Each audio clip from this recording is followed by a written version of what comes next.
Pernah dengar kan? Kita tua secara nice, secara cantik, cun punya. Okey, tak payah kita nak sedih sangat. Tu apa? Semua daripada kita pernah melalui proses muda dan sekarang dah mula peringkat yang tua pula. Baik. Saya tak kira lah kita 60 ke atas ke 70 ke atas, saya tak mau bergaduh tentang siapa yang lebih tua. Padahal atas pada 6 series, 7 series ni memang ada skru-skru yang dah longgar dan sebagainya. Jadi macam mana kita nak mengatasi masalah ni semua? Okey, nombor satu, kita akan jadi balik macam kebudak-budakan. Ini proses bila you dah mula buat perangai macam budak-budak tu berarti tak kira lah you 60 ke 80 ke, you dah mula betul-betul dah tua tu perangai tu. Okey, dah mula kencing pun berselerak dan sebagainya, tu proses Alzheimer lain. Ni you masih lagi normal tapi perangai you dah mula cepat mengajuk, cepat murung, cepat sedih dan sebagainya, tu dah mula proses kebudak-budakan. Tak dapat sesuatu you jadi mengajuk, itu people around us will be less. That's the first one. Nombor satu, orang dikelilingi kita, yang mengelilingi kita sentiasa dulu-dulu ni akan berkurangan. Nombor satu, adik-beradik kita dulu. Nombor dua, kawan-kawan kita yang seangkatan dengan kita. Kan ada yang dah pergi pun. Kalau yang masih tinggal pun ada yang tengah, sebahagiannya tengah sakit. Mereka pun tak sempat nak melawat you ataupun nak jumpa you. You pun tak boleh nak pergi jumpa. So, nampak gaya macam kurang orang, kurang kawan kan. Itu adalah realiti hidup untuk kita proses tua. Okey, seterusnya kita punya anak-anak dan of course cucu-cucu kita tu dia orang ada hal sendiri. So jangan harap sangat mereka tu kalau tak balik, bila you minta dia balik tu you nak kena bersedih. Tolong jangan buat perangai macam tu. Okey. Seterusnya, anda percaya tak kawan baik kita, teman tidur kita dan sebagainya ni yang apa kita buat bergaduh semua tu, kadang-kadang mereka boleh pergi. Memang salah satu daripada kita akan pergi dulu, betul tak? So kalau dia orang pergi, you kena bersedia daripada sekarang. Okey, jangan nak melatah besok, pasal apa Tuhan jadikan aku dah tak ada partner sekarang. Itu kartun lah kalau macam tu, betul tak? Ramai orang takut tua. Kadang-kadang you 40, 45 pun you rasa dah tua sangat. Hello, tolong steady je. Okey, baik, learn how to live alone. Jangan sentiasa nak ada orang je keliling you tu. Orang putih kata embrace solitude, maksudnya you kena menikmati keseorangan. Okey, 32 tahun tu amat muda, gampang sangat kalau nak hidup zaman-zaman 32 ni. Kita nak cerita 6-70 ni, macam mana kita nak menceritakan masalah kedua. Society kita dah mula couldn't care less about us, maksudnya dia tak peduli. Masyarakat tak tengok you sangat. Dulu masa you ada pangkat ataupun you maksudnya ada title lah dan sebagainya, ada power dan sebagainya, orang respect kan. So you kena jangan terlalu mengharapkan orang menghormati you sangat-sangat. You become less famous, don't worry. Okay, you become, kalau boleh jangan se-envious ataupun nak jealous-jealous pada orang lagi dah. Tak ada masa nak grumble, nak complain, nak ngomel pasal orang tu. Tak ada masa sebenarnya, betul tak? Tolong saya bagi tahu nanti apa nak buat. Okey. Nombor seterusnya ialah kita akan berkawan dengan penyakit. Mau tak mau, ada 1, 2, kadang-kadang 3 serangkai, kadang-kadang sampai 1 badan yang sakit, betul tak? So kena belajar. Macam saya high blood pressure, okey. Itu salah satu penyakit tua yang kronik pula tu. Ada cara untuk mengatasinya tanpa berubat pun. Baik, kita dengar dulu. Jadi positive attitude, sikap yang positif amat Ustaz. Kalau you bersikap negatif, kenapalah Tuhan bila umur macam ni baru nak bagi sakit. Memang masa ni lah nak bagi sakit, betul tak? Takkan masa muda nak bagi sakit. So you kena bersedia. Baik, bedbound life. Kita kadang-kadang jangan terkejut bila kita kena duduk atas katil besok nanti, kadang-kadang kencing pun tak lawa, doktor masuk tube semua tu. Jadi kita kena bersedia ya. Kalau boleh, kalau you belum kena, cari jalan macam mana untuk mencari gaya hidup yang sihat walafiat. So jangan heran bila kita jadi macam infant balik. Maksudnya jadi budak dan perlu dipegang oleh orang, dibantu untuk nak pergi toilet pun. Ni semua jangan pula you panik kalau berlaku nanti. Apapun kena, apa yang tinggal kenalah bersyukur. Okey, baik. Ujung-ujungnya jaga juga pada scammers. Tahu scammers tak? Orang yang suka ambil peluang pada kita yang berumur. Dia ingatkan kita banyak duit kot, dia datanglah gesel kat kita, kata nak invest ni, nak buat get rich quick scheme, skim cepat kaya semua tu. Tolong orang yang telefon tu, tolong tanya dulu kawan, provided you are still sober lah. Kalau you pun dah tak boleh ingat apa-apa, yang tu lain cerita. Okay, we want to talk about take life as it is. Maksudnya ambil apa yang you ada sekarang. Okay, betulkan keadaan yang mana boleh betulkan. Kesihatan terutama sekali. Nanti kita cerita macam mana nak menyelesaikan masalah-masalah. Kadang-kadang you masih ada hutang pun, itu paling merusingkan kepala you, tu tak?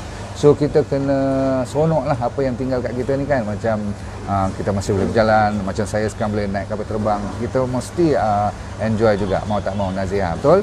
Okey, exclude society punya trouble, masalah-masalah politik, masalah-masalah masyarakat yang besar-besar semua tu, you jangan nak masuk campur, betul tak? Nombor satu, tak ada masa. Nombor dua, dia tak bagi 1 sen pun kalau you jatuh sakit besok, betul tak? Memang betul. You masuk hospital, ada yang nak suruh RM1. Saya selalu kata, jangan ambil pot dengan dia orang punya masalah.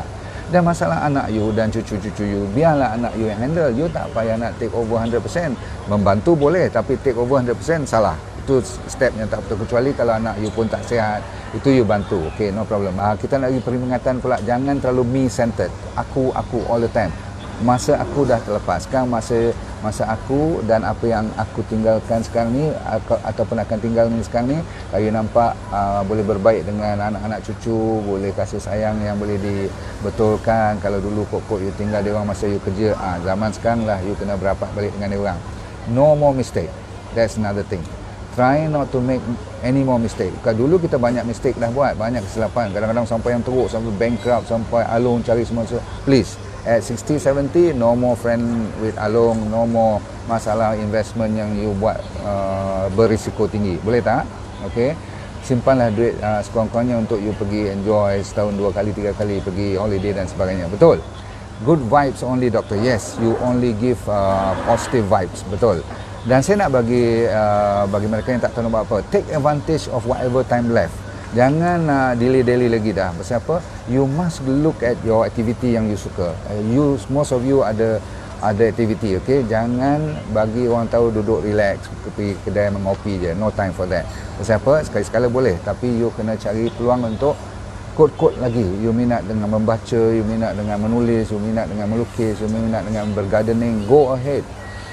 You tak tahu berapa panjang lagi umur you ada kan. So just make use of whatever left.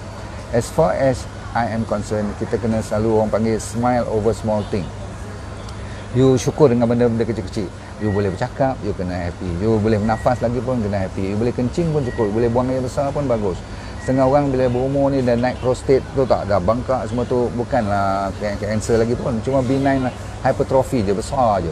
So dah mula sembelit dan sebagainya. So kalau you boleh buang yang besar, you tiap pagi boleh minum apa tu, you punya buah-buahan, makanan, sayuran semua tu, alhamdulillah.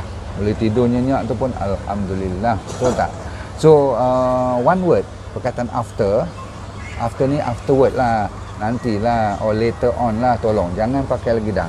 Tak ada masa. 60 kata, there's no word after. What is after? Tomorrow may no longer be here. So you everyday live in the now, maksudnya live in the present.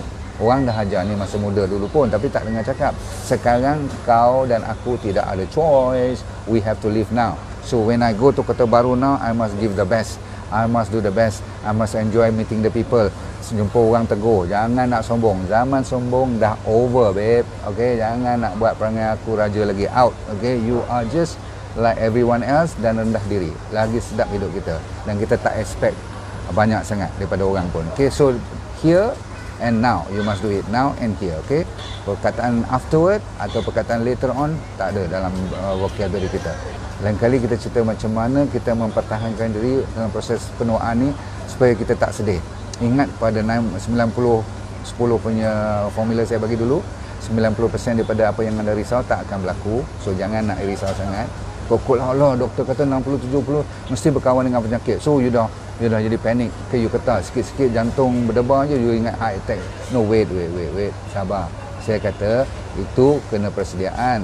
You kena belajar sikit-sikit apa nak buat sebagainya, dan kurangkan kena, kalau kena pun tak teruk. Faham tak? Okey, maksud saya apa, 90 tu 10% tu, 90% that you worry will never happen. 10% yang akan berlaku nanti dalam setahun dua lagi ataupun 5-10 tahun ni kan dalam proses penuaan ni, kalau berlaku pun insyaAllah you boleh lalui dengan tenang kalau you pandai belajar daripada sekarang. Ilmu tu ada sebenarnya. Contoh ilmu pernafasan, contoh ilmu apa tu, does it matter in 5 years time? In your case, in my case, don't worry about in 5 years time. Kalau benda yang you rasa bermasalah tu, it doesn't matter in even 3 weeks time or sometimes 3 days time, tak ada masalah. You jangan nak berbesarkan masalah tu. Contoh, You salah faham dengan isteri you salah faham dengan anak you, cucu you pun tak, kadang-kadang tak dengar cakap apa sikit. You jangan nak bingung, faham tak? Jangan buntu fikiran. You kata, does it matter in, dulu saya mengajar masa muda, does it matter in 5 years time? Bila saya dah matang, saya kata, does it matter in 3 years time? Now I ask, does it matter in 3 days time? Or in 3 weeks time? If it doesn't bother you, it's not going to jadi masalah, it is not a big problem. So relax, okay? Dan ujung-ujung sekali saya selalu kata ada formula yang dinamakan good or bad is good. Saya ulang lagi sekali, good or bad is good. Cuba anda fikir-fikirkan apa maksud good or bad is good. InsyaAllah that is one of the best. And my favorite is always breathing technique. Alhamdulillah. Thank you, bagi love dan share. Takut anda lupa nanti kan, saya nak kena pergi laju sikit ni. Tolong share ya, all of you please give love. Thank you. Put the thumbs up and I'll go first. Bagi anda yang berminat dengan